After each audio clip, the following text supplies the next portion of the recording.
mga kababayan. Lahat, no? Lahat ng pag-aari, paano kung naipasa na sa ibang pangalan? Oh. Doon sa mga Pogo Hubs po kaya, ano ang gagawin doon? No? Tingin nyo, ano yung posible at maaaring kumbaga, gawin doon sa mga hub na yon? Malalaki ho yun eh. Eskwelahan? I-convert into eskwelahan? O i-convert na kung ano man na makatutulong po sa bansang Pilipinas. Ano? Tuloy. Sir. Senator Rapi Tulfo. Reason the said, tama yung sinabi niya, dapat gawa natin paraan. A few weeks ago, I did have a hearing sa Committee on Public Services at napuna ko po yung walang processing center. Ang lahat ng mga kababayan natin nung umalis papuntang abroad, walang processing center. Pag ikaw ay isang pasahero, gustong pumunta ng abroad, sakay ng isang chartered plane, hindi ka nadadaan sa proseso, hindi ka nadadaan sa immigration, diretso-diretso ka na sa gate, sakay ng limousine mo, SUV, and then pagdating sa tarmac, aakyat ka na sa aeroplano mo, and then here comes the CIQ, Customs, Immigration, and Quarantine. At kung yun ay kasabwat, Alice, go, madaling makakalusot dahil walang CCTV na dadaanan. That's why I told people sa Mia, by the end of this year, kapag wala pa rin processing center ang mga chartered plane, ako po yung magagaliti, I will really raise hell. This is what...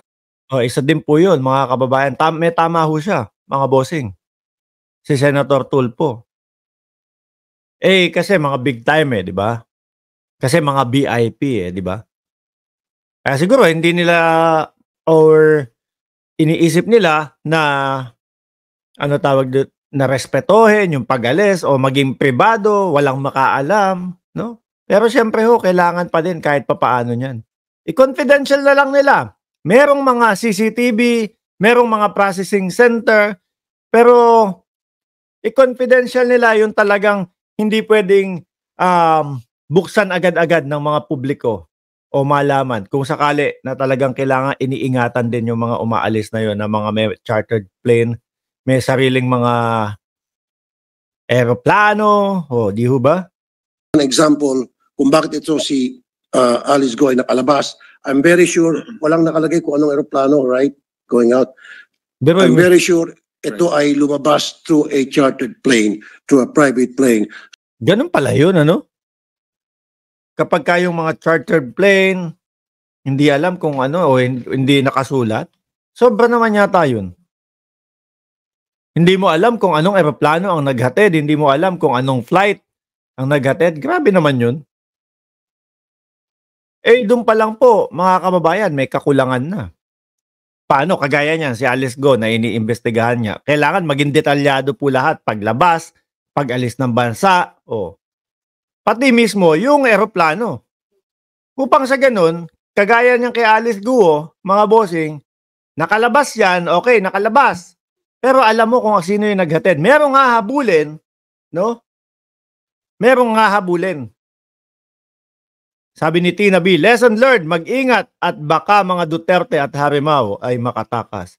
Paanong di makatakas? Dapat nang nililitis pa, alam nyo na nagsisinungaling siya. Oo nga Biruin mo yun? Ilang beses nagsinungaling. Halatang halata na ng mamamayang Pilipino yung pagsisinungaling. Pero pinauwi pa din. So all we need to do is tanungin natin kung matitrace siyang kung sino, ano mga private plane ang lumabas o chartered plane ang lumabas that very day from the Philippines. Doon natin matatrack down. At sino yung mga CIQ, Customs, Immigration, Quarantine, ang nag-process ng kanilang passport sa loob ng aeroplano. Because ang nangyari niya, Mr. President, kahit na sinong Ponce Pilato sakay ng kanyang limousine, nag-charter siya ng plane, diretso na siya sa tarmac, and then aakyat siya sa loob ng aeroplano, bit ang kanyang mga maleta. Ito pa. Parang yung mga sa pelikula, mga kababayan, yung mga James Bond, no? Yung paglilipad o aalis ng bansa, dadating yung kotse sa loob ng airport, sa tarmac, no? Tapos diretso na, panik ng eroplano. Paano kaya ginawa ni Alice Guo yun? Sinabi nga pala ni Senadora Risa Ontiveros na gabi. Oh. Kasi pag umaga yan, kitang-kita at halatang-halata yan. Madaling araw di ba? Nagpanagpo nga yata yung yung July 17 at 18 So, dahil mga bandang alas 12 ng gabi, kung di ako nagkakamali. Kung umaga yan, kita yan. Pero hindi pa din. Paano kung nakasombrero, naka-shades, tapos naka-mask? O hindi din nila alam kung sino yung si Alice Guo. Pero yung nagproseso nung papeles, no? Yung mga nagtatak, etc., kay Alice Guo, sino kaya iyon? Malamang sa alam din nila yan. No? Pag sinabi mo, pag binanggit mo si Alice Guo, talagang kalat po sa buong Pilipinas, mga kababayan. Sobrang taas nga, parang Gangnam Style ang trending ni Alice Guo. Kaya mga bossing, ako naniniwala po na wala ni isa mang Pilipino ang hindi nakakakilala kay Alice Guo. Yung pagkuha ng mga information, pagdumantay sa immigration, yun po ay useless. Yung biometrics, kinukunan tayo ng picture, etc. Useless po yun dahil wala tayong tinatawag na cross-matching. We don't have that capability yet. So ibig sabihin, itong si Alice Guo, pwedeng bumalik to ng Pilipinas, mga kapusit na hindi natin alam, sapagkat all she needs to do is same mukha niya, basta't palitan lang niya yung kanyang pangalan, makakalusot na siya. So this has to be changed. At again, ako'y nanawagan sa mga taga-NAIA, MIA, Immigration, get your act together dahil by the end of this year, gusto ko magkaroon ng processing center ang lahat ng pasahero going in and coming out of the country. Kailangan may processing center na sila idadaan sa butas ng karayom tulad ng dinadaanan ng lahat ng mga simpleng pasahero. Maraming salamat, Mr. President. Ayun. Mr. President. Tama, kahit na sabihin mong mga VIP yan, kahit na sabihin mong matataas na tao yan, kahit na sabihin mong mga sobra tataas ng mga politiko na yan, kailangan pa din po, lalo na doon sa mga senaryo at mga kaganapang mga ganitong pangyayari mga bossing. Malaman nyo detalye ng eroplano, lahat para may hahabulin. May mananagot, no, kung bakit nakalabas yan. Anong eroplano nagpalabas dyan? Ito po ganyan Tanungin mo nga bakit hindi nila alam na wanted si Alice Guo, na ipinapahanap si Alice Guo. Di ho ba? Kumbaga, may mapagtatanungan. Hindi yung ganyan, wala na, putol na. No? Anong aeroplano yung naghatid kay Alice Guo? Hindi po alam Wala pong nakasulat kasi chartered plane. Wala na, putol na yung connection. Pero ako pa din po, mga bossing, Chief Amo Sir, sa bagsik po ni Risa Ontiveros, mag-imbestiga. Kahit po putol yung connection niya doon sa pangalan o kung anong flight number ng eroplano na yon. Tingnan nyo, umabot sa Singapore. Umabot ng Malaysia yung kanilang investigasyon po. Malalaman at malalaman. Problema, kung hindi na bababalik ng Pilipinas. Malamang sa alamang huyan. Malalaman yan, Boss Mark. May tao. Ayan, sabi ni Hekay Tomix, malalaman yan, Boss Mark, may tao lang talaga sila sa loob. Flight manifest, lahat meron yan. Salamat po, Mr. President. Ako po, kung magtangka pa yang si Guo Huaping bumalik dito sa Pilipinas, siguro naman puhulihin na talaga siya, di po ba? Pero sa ginawa niya pong iyon na niloko tayo sa loob ng isang buwan, yung pala ay nasa labas na. Ewan ko na lang po kung babalik pa yan dito o lalong papalayo sa atin. Salamat po, Mr. President. Malabo na bumalik yan, mga kababayan. Imposible na bumalik yan. Alam niya ma-oobla siya, alam niya marereha siya dyan No? Marereha siya kaya imposibleng bumalik yan. Mr. President. Senator Poe, what is your pleasure? Actually, I would also like to confirm that during some instances in the past, there are private planes that have taken off, and there was a conflict between the immigration and the airport security group.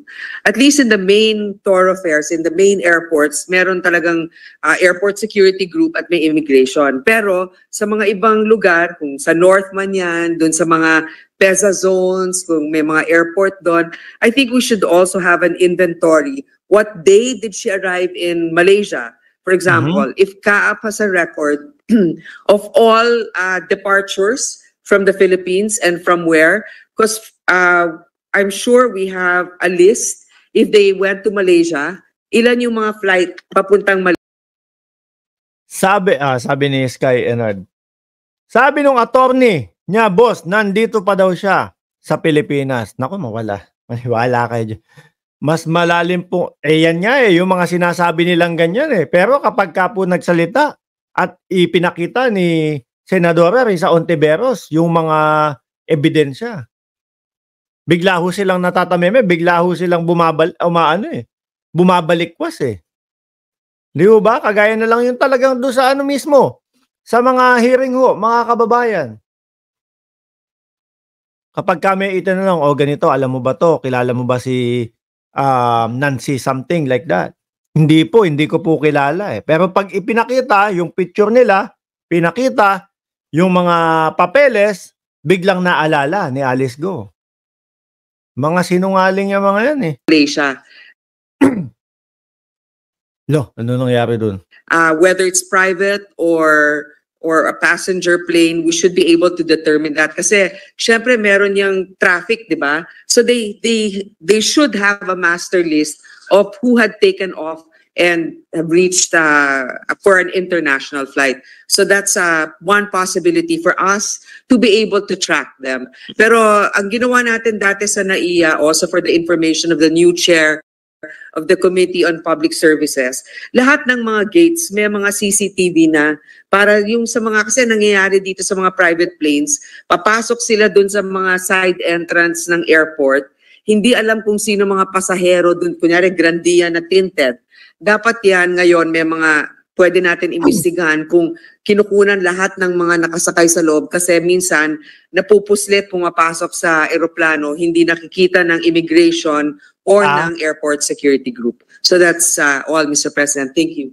Mr. President, if I may, Mr. President, salamat kay Sen. Grace. And tungkol po dun sa CCTV, mukhang sanay itong si Guo Huaping. Maybe this is not the first time she did this. Dahil kung i-enlarge po natin yung photo dun sa ipinakita kong slide kanina, hindi po na-capture ang image niya dun sa CCTV. So dumaan or idinaan siya sa spots na hindi mahuhuli kahit yung video image niya. Inside job talaga mga kababayan. Pero inyo yan. No? Merong mga konektadong tao, merong mga taong nagpalabas talaga dyan. Biruin mo. Alam, syempre, kapag kaho kayo mga kababayan, no? Nagtatrabaho sa isang establishmento, alam mo kung saan mga nakalagay yung mga camera niyan Lalo na kung matatagal na kayo doon. Lalo na kung kabisado mo na yung lugar na pinagtatrabahuhan mo. O dito, walang camera dito. O medyo gumilid ka ng konti dyan para hindi ka mahagip. May tumulong dito. Mukhang kailangan magpaliwanag ang immigration dito talaga mga boss. So baka may nagturo, tama po si Sen. Grace, baka may nagturo sa kanya at hindi lang dito sa immigration natin, posibleng sa immigration ng iba pang ASEAN countries. Salamat, Mr. President.